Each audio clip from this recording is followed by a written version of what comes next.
Hello, আসসালামু আলাইকুম বন্ধুরা, কেমন আছো সবাই? আশা করি সবাই খুব ভালো আছো। তো আজকে আমরা আলোচনা করব তোমাদের নবম শ্রেণীর গণিতের নবম অধ্যায়ের বিস্তার পরিমাপের 221 পৃষ্ঠার উদাহরণ 3-এর একটি অঙ্ক নিয়ে, যেখানে বলা আছে ফাইনাল ম্যাচে নিবেশন সারণী ব্যবহার করে মধ্যক থেকে গড় ব্যবধান নির্ণয় করে।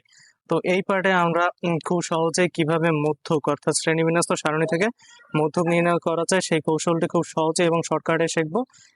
এবং পরের পার্টে আমরা মধ্যক থেকে গড় ব্যবধান নির্ণয় করা শিখবো।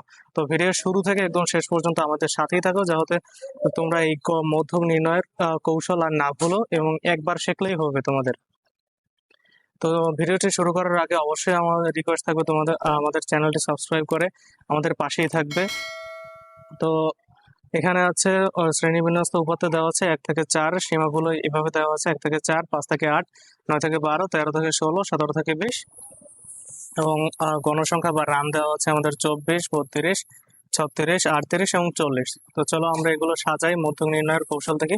মধ্যক নির্ণয় করতে গেলে আমাদের প্রথমে লাগবে শ্রেণী ব্যক্তি, শ্রেণীর মধ্যবিন্দু লাগবে, রান সংখ্যা অর্থাৎ এই যে রান সংখ্যা আমাদের দেওয়া আছে সেটা লাগবে, ক্রমযোজিত গণসংখ্যা লাগবে।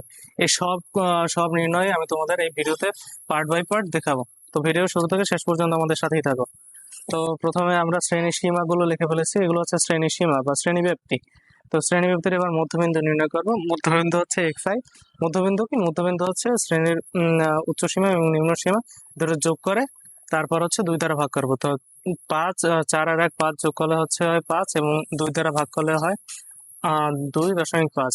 তো এই বাকিগুলো আমাদের ওরকম ভাবে ক্যালকুলেশন করে হিসাব করার দরকার নেই। আমরা শ্রেণী ব্যক্তি কত আছে বা শ্রেণীর ব্যবধান কত আছে, 1 থেকে 4 পর্যন্ত শ্রেণী ব্যবধান হচ্ছে 1, 2, 3, 4, 4। 1 থেকে শ্রেণী ব্যক্তি হচ্ছে ব্যবধান হচ্ছে 4। তো এই 2.5-এর লগে 4 যোগ করলে পরের মধ্যবিন্দু বের হবে, তারপরের পরেরটার সাথে আবার মধ্যবিন্দু যোগ 4 যোগ করলে পরেরটার মধ্যবিন্দু বের হবে, আবার পরেরটার সাথে 4 যোগ করলে পরেরটার মধ্যবিন্দু বের হবে।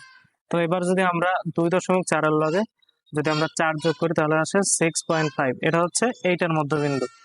তো পরেরটার সাথে আমরা যদি আবার 4 যোগ করি তাহলে হচ্ছে 10.5, তো এটা হচ্ছে এইটার মধ্যবিন্দু। তো এটার সাথে আবার যদি আমরা 4 যোগ করি তাহলে 14.5 হবে, তাহলে এটা হচ্ছে এইটার মধ্যবিন্দু। তো এইটার সাথে আবার যদি আমরা 4 যোগ করি তাহলে হচ্ছে 18.5, যেটা হচ্ছে এইটার মধ্যবিন্দু। আর রান সংখ্যা আমাদের বইতেই দেওয়া আছে, এটা হচ্ছে 24, এটা 32, এটা 36, এটা 38, এটা হচ্ছে 30। তো এবার আমাদের এফি বা ক্রমযোজিত গণসংখ্যা কিভাবে নির্ণয় করবো সেটা আমরা শিখবো।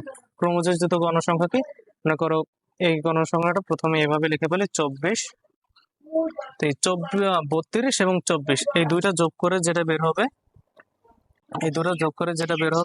সেটা হচ্ছে আমাদের এইটার হচ্ছে ক্রমযোজিত গণসংখ্যা। আবার এইটার সাথে এইটা যোগ করে যেটা বের হবে সেটা হচ্ছে ক্রমযোজিত গণসংখ্যা। এবার এইটার সাথে এইটা যোগ করবো তাহলে যেটা হবে সেটা হচ্ছে ক্রমযোজিত গণসংখ্যা।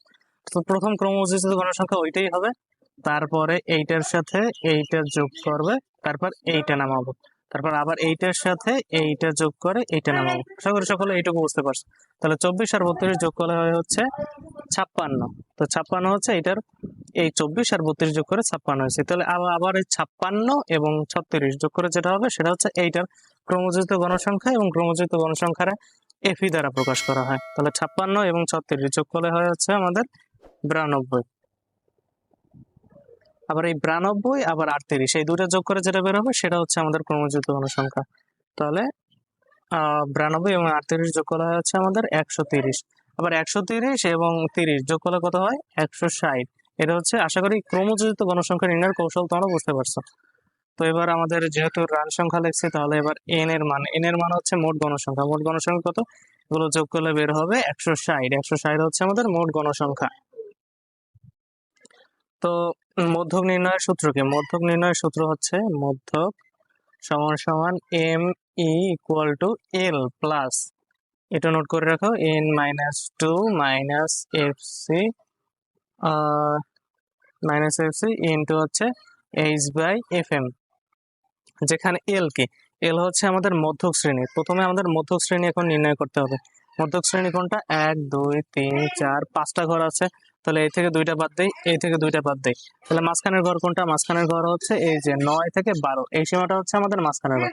তো এই মধ্যক শ্রেণী হচ্ছে আমাদের এই মাঝখানের ঘরটা হচ্ছে আমাদের মধ্যক শ্রেণী। তো এইটা নিয়ে এইটাকে বেস করে যত কাজ বা পড়াশোনা আমাদের।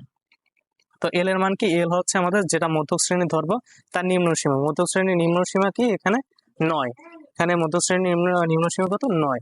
তো এল এর মান কত হবে আমাদের? 9 প্লাস এন হচ্ছে কি? এন হচ্ছে আমাদের মোট গণসংখ্যা। মোট গণসংখ্যা কত? 160 ডিভাইডেড বাই 2, এই যে সূত্রের 2 মাইনাস এফসি কি? এফসি হচ্ছে এই যে মধ্যক শ্রেণী আছে, মধ্যক শ্রেণীটার আগের শ্রেণী, মধ্যক শ্রেণীর তার পূর্বের শ্রেণী অর্থাৎ উপরের শ্রেণীর ক্রমযোজিত গণসংখ্যা। এফসি কি? ভালো করে মনে রাখো, মধ্যক শ্রেণীর পূর্বের শ্রেণীর ক্রমযোজিত গণসংখ্যা। তাহলে মধ্যক শ্রেণীর পূর্বের শ্রেণী কোনটা? এটাই যে 56। পূর্বের শ্রেণী হচ্ছে এইটা, পূর্বের শ্রেণীর ক্রমযোজিত গণসংখ্যা কত? 56। 56 ইন্টু এইচ হচ্ছে শ্রেণী ব্যবধান। শ্রেণী ব্যবধান তো জানোই, এই যে 1 থেকে 4 পর্যন্ত কত? 1 2 3 4, শ্রেণী ব্যবধান কত? 4 ডিভাইডেড বাই এফ এম হচ্ছে মধ্য শ্রেণীর গণসংখ্যা। এই এফ এম হচ্ছে কি? এই এফ এমটার মানে কি? এফ এমটার মানে হচ্ছে মধ্যক শ্রেণীর গণসংখ্যা। তো মধ্যক শ্রেণীর গণসংখ্যা কত? 36। তো আমরা যদি এবার এটা ক্যালকুলেশন করি তাহলে আসে 9 প্লাস 80 মাইনাস 56 ইন্টু হচ্ছে 4/36, তাহলে আছে 9 যোগ আমরা লিখতে পারি 2.67। এটা ক্যালকুলেটর করলে তোমরা বের করতে পারবে।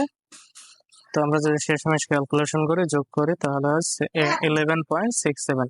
এরা হচ্ছে আমাদের মধ্যক।